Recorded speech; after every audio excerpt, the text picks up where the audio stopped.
Olá pessoal da disciplina de Filosofia e Ética, tudo bem? Sou o professor Antônio Djalma falando e nesse vídeo nós vamos conhecer um pouquinho mais aí sobre os autores que nós estudamos na aula de número 2, Aristóteles, Tomás de Aquino e Kant. Vem com a gente!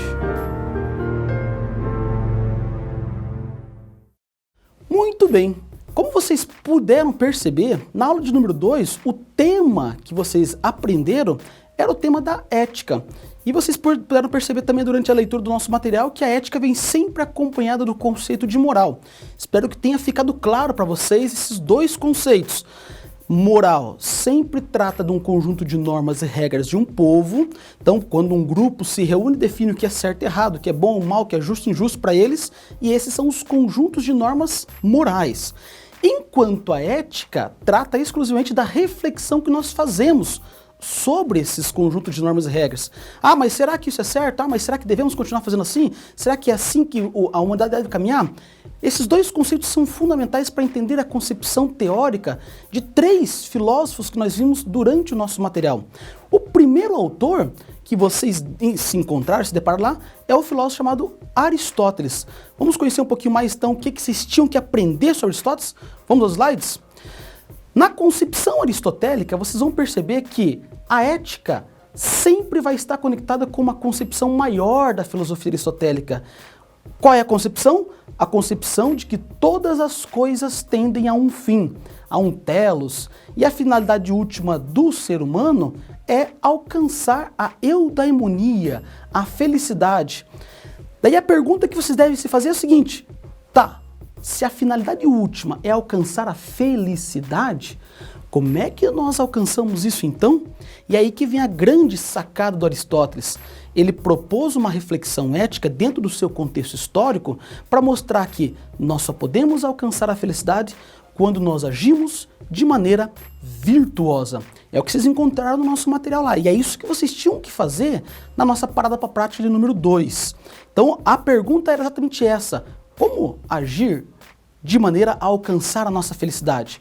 Agir de maneira virtuosa. Nos slides, vocês vão perceber que essa ação virtuosa só pode ser alcançada por meio de uma atividade racional. Portanto, é graças à nossa razão que nós podemos agir sempre evitando os excessos. Era isso que vocês deviam entender e colocar na nossa atividade avaliativa da aula de número 2. Um segundo autor que nós vamos conhecer, e que vocês deveriam dar conta disso, é o autor chamado Tomás de Aquino. O Tomás de Aquino tem uma concepção ética que segue muito na risca o princípio aristotélico. Ah, qual o princípio, professor? Qual o sistema aristotélico? Ora, simples, de que todas as coisas tendem a um fim, de que a humanidade, portanto, tem uma finalidade última, e essa finalidade vai modificar por conta do período histórico no qual o Tomás de Aquino está vivenciando. Qual é o período histórico? A Idade Média. Qual é, então, a sacada do Tomás de Aquino? Mostrar que, dentro desse sistema de mundo, o fim último de todo ser humano não é alcançar uma mera felicidade, ou uma felicidade terrena, ou uma felicidade mundana, mas é encontrar a verdadeira felicidade que, na concepção dele, só pode ser alcançada em Deus. Nos slides vocês vão perceber exatamente isso, que essa felicidade do sistema aristotélico repousa necessariamente em Deus.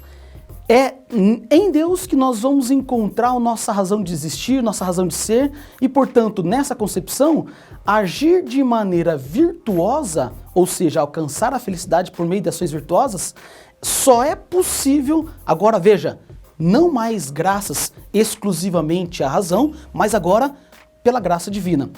Claro, nós temos que aprofundar um pouco essa concepção de Tomás de Aquino, porque dentro do corpus teórico dele, da filosofia de Tomás de Aquino, vocês vão perceber que tanto razão quanto a fé em Deus são duas asas que nos levam para a nossa finalidade, que é Deus. Então, tanto a fé quanto a razão caminham junto, mas é evidente que essa distinção da concepção racional do Aristóteles se faz valer aqui. Por quê? Porque sem a graça divina, sem a ação de Deus, eu nunca conseguiria alcançar a minha finalidade última, que é ser feliz.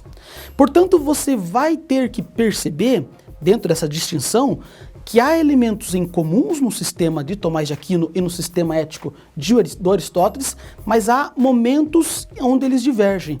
E aí fica evidente quando vocês conseguem colocar isso nesses slides, nesses gráficos, né, para poder tornar um pouco mais claro.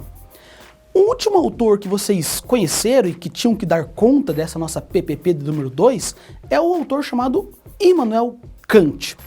O Kant, ele tem como principal objetivo propor um novo sistema ético. Ah, professor, quer dizer que então eles estavam dentro de uma concepção muito parecida e agora há um movimento de ruptura? Exato. Em Kant há um novo sistema ético.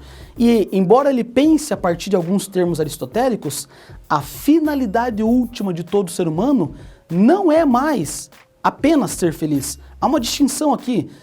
Meu objetivo não é a felicidade, mas meu objetivo é a minha ação moral. E a pergunta que vocês devem se fazer e que o Kant se fez é: mas então como é que nós fazemos para alcançar essa finalidade? Por meio do dever. E aqui vem o Kant, ele é um autor difícil, mas nem por isso incompreensível.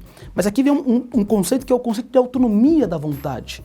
Se a nossa felicidade não é mais o princípio máximo que nós devemos alcançar, mas agora é sim a ação moral, o que é agir moralmente? Como eu ajo moralmente?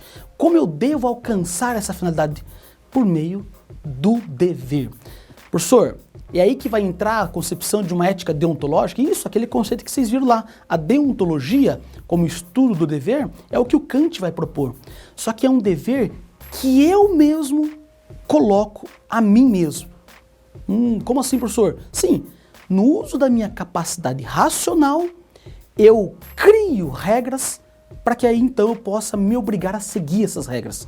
Eu crio deveres e a partir de então agora eu sou obrigado a seguir. Por isso que essa criação dos deveres é feita de maneira autônoma. Só posso criar esses deveres para aí então segui-los quando a minha vontade, de maneira autônoma, livre e esclarecida, consegue fazer isso. Daí que vocês vão ver que essa criação dos deveres só pode acontecer mediante alguns critérios básicos, que são critérios universais, os famosos imperativos categóricos. Você é livre para criar sua regra. Uma vez criada, se obriga a seguir. Portanto, a ética do dever de Kant é exatamente essa, a ação da nossa vontade autônoma no uso da capacidade racional em criar essas regras. E aí então, portanto, eu vou seguir. Mas e se eu crio uma regra que não me trará felicidade? Para o Kant, pouco importa, porque a finalidade última não é a tua felicidade. A finalidade última é a ação moral. E uma ação moral só pode ser considerada como tal se ela é uma ação ligada por dever. Por isso que vocês vão ver então no nosso último tópico dos slides que a ética deontológica ela tem uma marca fortemente racional, mas não uma racionalidade como Aristóteles pensou. É uma racionalidade que no uso da sua liberdade, da sua autonomia, cria as suas próprias regras, sempre tendo em vista os nossos imperativos categóricos. Perfeito? Espero que tenha ficado mais claro aqui para vocês esses contrapontos. Vai ser importante para toda a vida de vocês, mas de modo especial para as provas que vão se aproximar. E esse fica o nosso feedback da atividade da PPP de número 2. Espero que vocês tenham compreendido de maneira um pouco mais precisa. E qualquer dúvida, entre em contato conosco pelos canais de atendimento. Valeu, pessoal. Até um próximo vídeo. Tchau, tchau.